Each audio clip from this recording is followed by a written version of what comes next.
Dia pas mau makan sama istri sama anak-anaknya, ada 4-5 orang anak, mau makan sama-sama, dan cuma ada sedikit makanan, tiba-tiba ada yang ketuk pintu orang miskin. Dia bilang begitu, mau dihidangkan makan, mau makan, ada yang ketuk pintu. Saya suruh istri saya buka, dibuka pintu, ternyata ada orang miskin yang minta. Mereka miskin, ada orang miskin lagi minta. Kami sudah sekian hari nggak makan, berikanlah makanan. Istrinya tanya dia, kasih makanan. Dikasih makanan semuanya. Karena kalau dibagi dua juga nggak cukup. Orang itu juga punya anak banyak.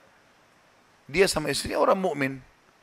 Berjalan waktu beberapa saat setelahnya, kalau kita mungkin berapa jam, kelaparan semuanya. Anak-anak lapar, dia lapar, istrinya lapar. Dia bilang, orang ini cerita, dia bilang saya keluar dari rumah, saya pergi ke masjid dekat rumah. Kemudian saya sholat malam, sambil berdoa kepada Allah.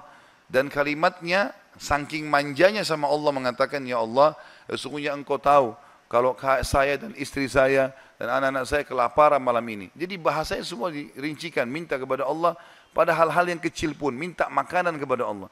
Saya malam ini lapar ya Allah, berikanlah makanan. Gitu kan?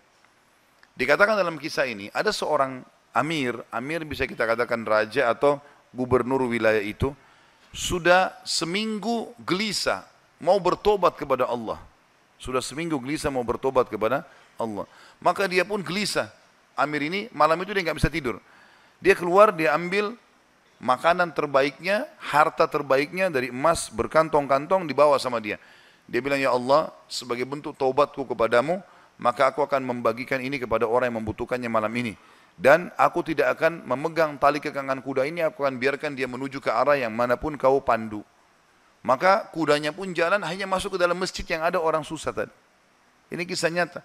Pada saat masuk dia bilang, Amir ini bilang, saya tidak tahu kenapa kuda saya ke sini, tapi ini rumahnya Allah, pasti ada sesuatu.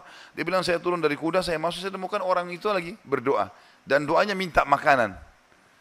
Maka saya pun berkata kepada orang tersebut setelah dia salam, saya sudah dengarkan doamu, dan saya salah satu hamba Allah, dia bilang, dan saya pemimpin Amir ya, wilayah ini, saya niat taubat dan saya ingin memberikan ini, maka saya berikan kepadamu. Ambillah harta ini, uang ini cukup untuk dia menjadi orang kaya karena banyak sekali, dan makanan juga sudah cukup. Dan dia bilang, Amir ini bilang, pemimpin ini bilang, kalau seandainya kau butuh apa-apa datang ke istana saya saja. Jawaban orang itu di depan raja tadi, pemimpin wilayah ini, dia bilang, kalaupun saya butuh, saya tidak akan datang kepada anda, tapi saya akan datang kepada Tuhan anda dan Tuhan saya, Allah yang telah membuat anda datang malam ini membawakan makanan.